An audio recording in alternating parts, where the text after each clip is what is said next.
compadres. Hello. Sorry, we were talking about foreign languages, I think. Guten Tag. We are here to talk about the Book Riot Read Harder Challenge of 2018. We've decided to jump in mid-year. We are going to include books that we've already read, and so based off of that, we're about halfway through the challenge. Yeah, which I was actually surprised. Yeah.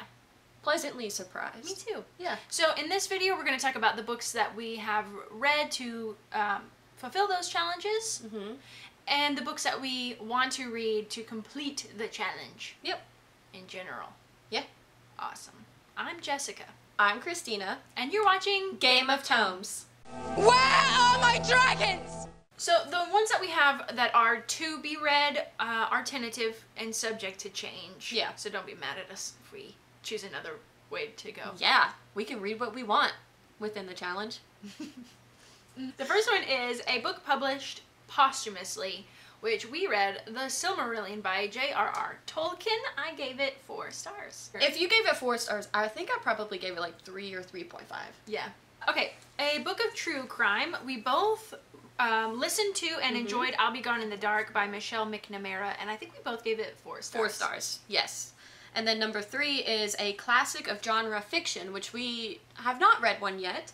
So we have talked about maybe picking up 1984 by George Orwell. Yeah. I have like 2 other options. I have been talking about reading Pride and Prejudice this year by Jane Austen. And maybe Armadale by Wilkie Collins. I was thinking about picking this up for Victober, and this would be my first Victorian novel. Yeah. If I decide to pick this up in October. Cool. It's real chunky. You maybe just remember I have Anna Karenina on my Kindle, and I've been wanting to read that. It's a chunker, I know, so maybe I'll stick with 1984 by George Orwell. Yeah. And I mean, technically we have read a fiction, like a fantasy classic, but we want to read harder. Right, exactly. And I like to read a few classics during the year to keep it like literary classics. Yeah, I agree. Even though yours was sci-fi. You know what I mean? Yeah. The next one is a comic written and drawn by the same person. And this one, earlier in the year, we read The Complete Mouse by Art Spiegelman. This is obviously written and drawn by him. And it's his father's story of living in Nazi Germany. It was really good. I gave it 5 stars. Excellent. 5 stars for sure. Yeah. A book set in or about one of the 5 BRICS country, BRICS being Brazil, Russia, India, China, or South Africa. We both read Snowflower and the Secret Fan by Lisa C. We did, with Nicole from Who Picked This Book. It takes place in ancient China. It's a beautiful story. I gave it 4 stars. I'm pretty sure I give it 4 stars as well. Yeah, excellent story about friendship and obviously Chinese culture. It was really interesting. Learned a lot, and I definitely want to read more Lisa C. I do too, for sure. And I've heard her other books are really great too. Yeah. Next one is a book about nature, and for this one I have not read one, and I don't know if I've ever really technically read a book about nature, which is really interesting. I'm not sure either, honestly. But I would really like to read My Life with the Chimpanzees by Jane Goodall, and I used to be obsessed with monkeys. Please don't ask my family about it. It's kind of embarrassing now. But I have always found chimpanzees and just gorillas and, you know, that whole species interesting anyway because they're super intelligent. Yeah. And I used to watch stuff about Jane Goodall, and I'm like, that's what I want to do with my life. That's cool. And I never did that, but I would like to read about her doing that. I would love to read that too. I hope that you enjoy it. Maybe. I hope so too. That does sound really good. Yeah. What did you pick? Oh. I was just thinking about like the ocean and how I thought I was going to be a marine biologist. Look at us now. Okay. I want to read Lab Girl by Hope Jarin. It is semi-autobiographical, and she also talks about the impact that humans have on Earth and how we should save our planet.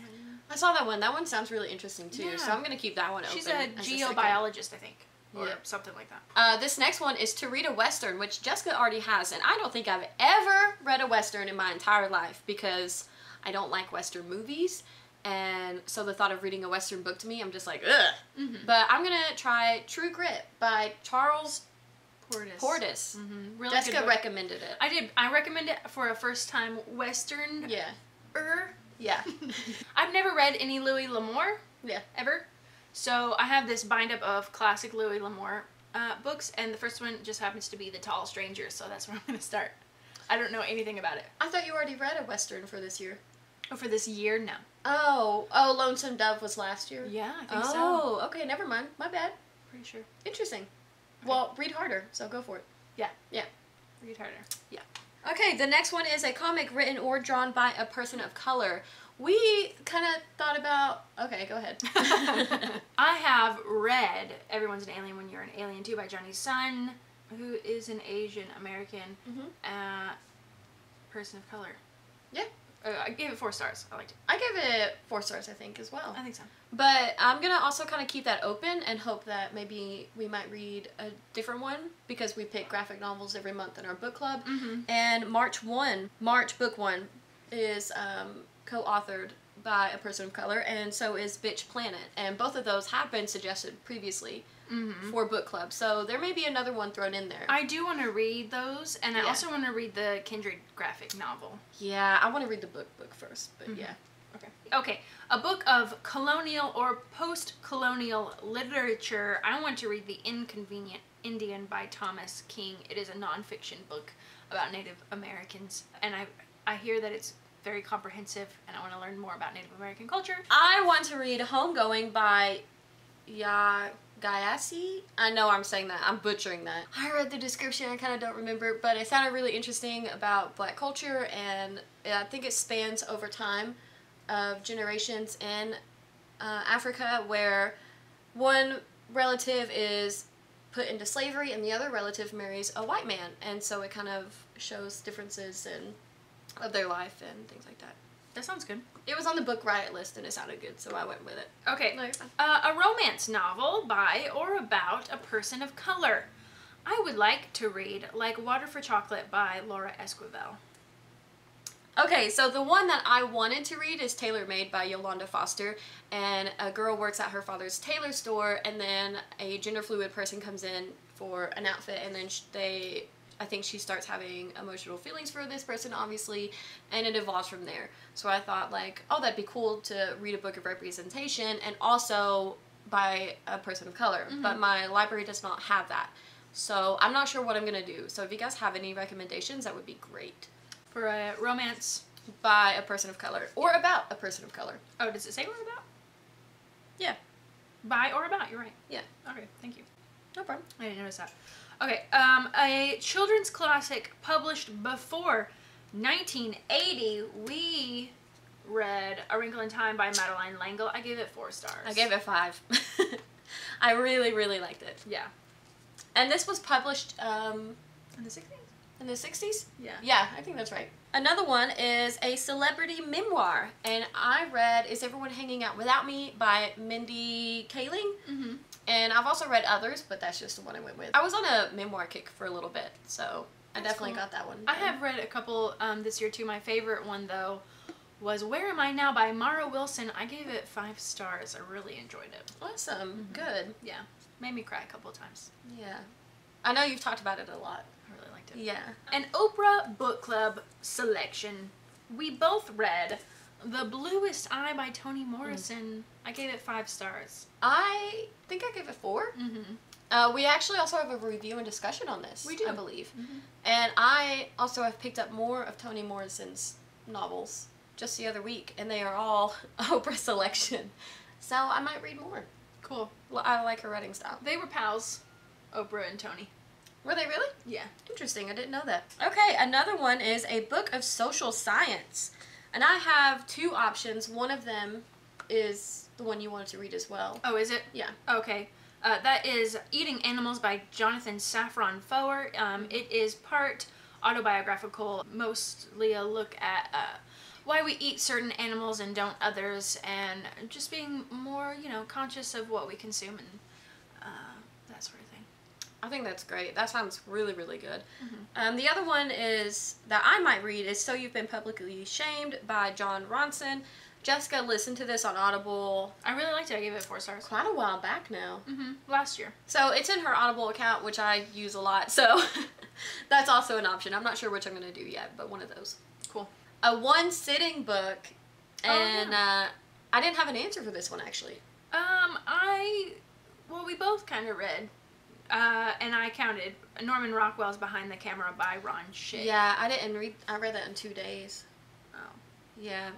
Anyway, I love that book. I gave it 5 stars. It was a great book. I think I gave it like 4 stars. Mm-hmm. And I'm not interested in art or photography or anything like that, but it was actually very, very interesting to read about. Yeah. Anyway, I didn't technically complete that challenge, so I'm going to try to read A Monster Calls by Patrick Ness. I've had this for a little while. I've heard great and terrible things about it, and I really, really need to get to it already.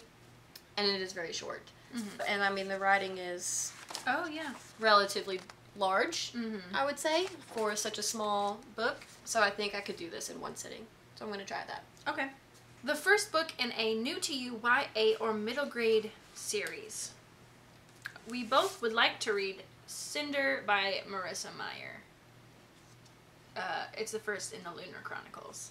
And so many people have already read this book. I know. And I've heard that they get better as they go on, so I'm not going to have high expectations. I'm going into this neutral. Yeah, and I have read Heartless by Marissa Meyer, and I loved it.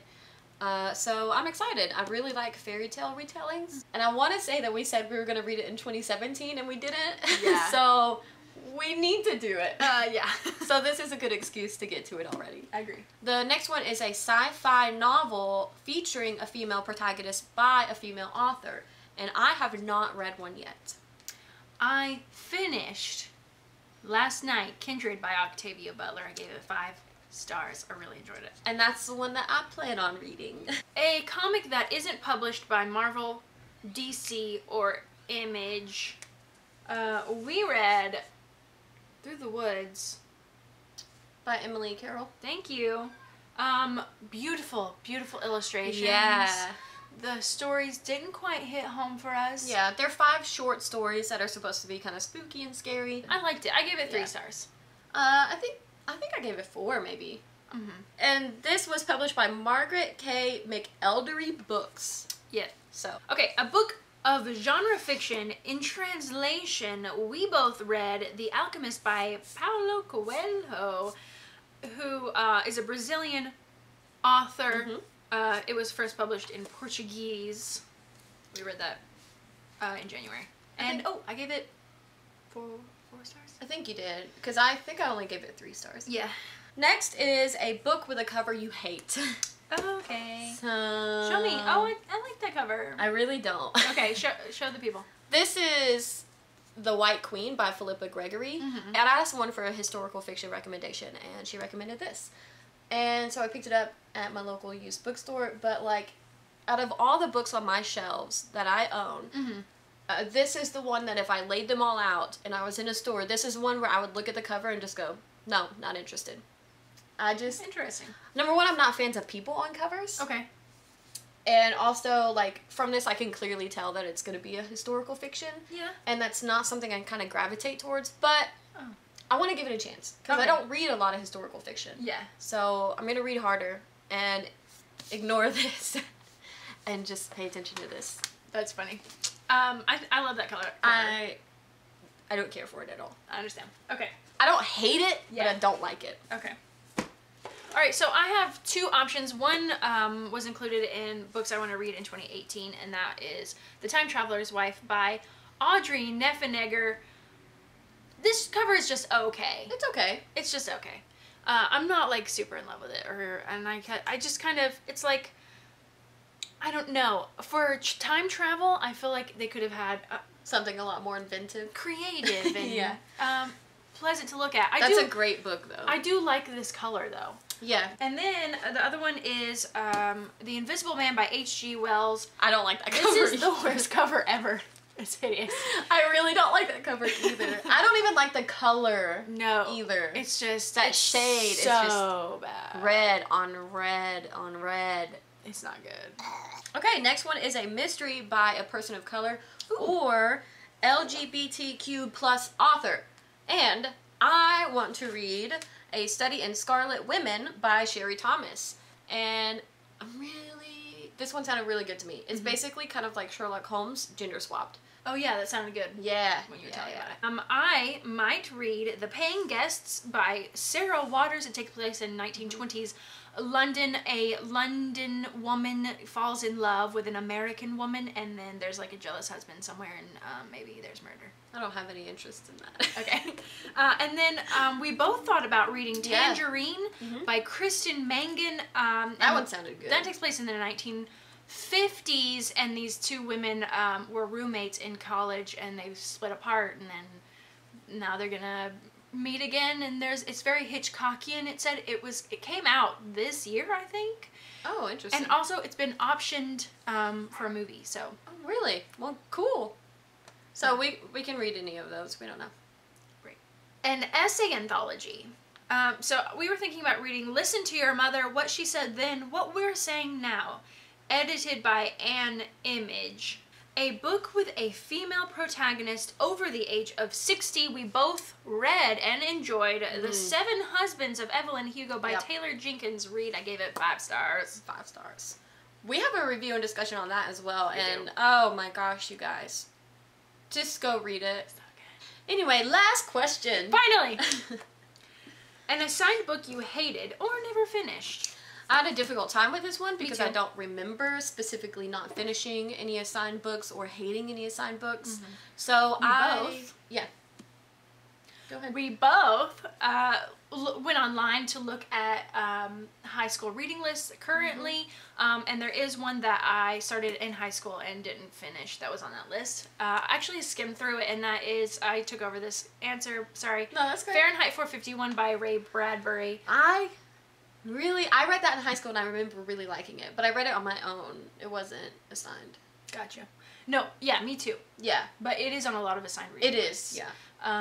And I think it was just the writing style. I just wasn't captivated by it at the time. It is very different. Yeah. Written. Anyways. I'll totally reread that with you when you read that one. Yeah. A lot of book club wants to read it. I think because they're coming out with a series. Is that right? Yeah, HBO is coming out with a TV series, I'm pretty sure. HBO. I actually was able to find our local high school's reading list. I didn't even think to look at that. I just Googled, like, name of our high school reading list. Yeah. And then I was really surprised. It popped up from, like, 3rd grade all the way to 12th grade. And it also had just, like, recommended ones. But some that were on the required, and I think it was, like, 9th grade or 10th grade, was Lord of Flies by William Golding. And I've never read this, and I hear so much about it. And I think, to me, in my mind, this is considered a classic. I think so. So, yeah, I got this from Megan from Brush and Bookin'. She was giving away books and let our book club go through them. And I was like, yeah, give me that. So, I'm going to give it a shot. Also, I really like this cover. So that's it. That's our Read Harder challenges. Yeah. What we've done, what we plan to do. And this is really fun. We wanted to get involved more in challenges and things like that. So, yeah. And to read harder. I mean, there's definitely books in here that I would not pick up at all. So I'm looking forward to that. Yeah, me too. I definitely think that it is going to push me out of my comfort zone a little bit, which I like. I agree. That's how you find some really surprising good reads. Yeah. Like The Seven Husbands of Evelyn Hugo. Okay, thank you so much for watching. When you play the game of tomes, you read or you die. Come be our friends. Social media links in the description below. And we hope you're reading a great book. Goodbye. Bye.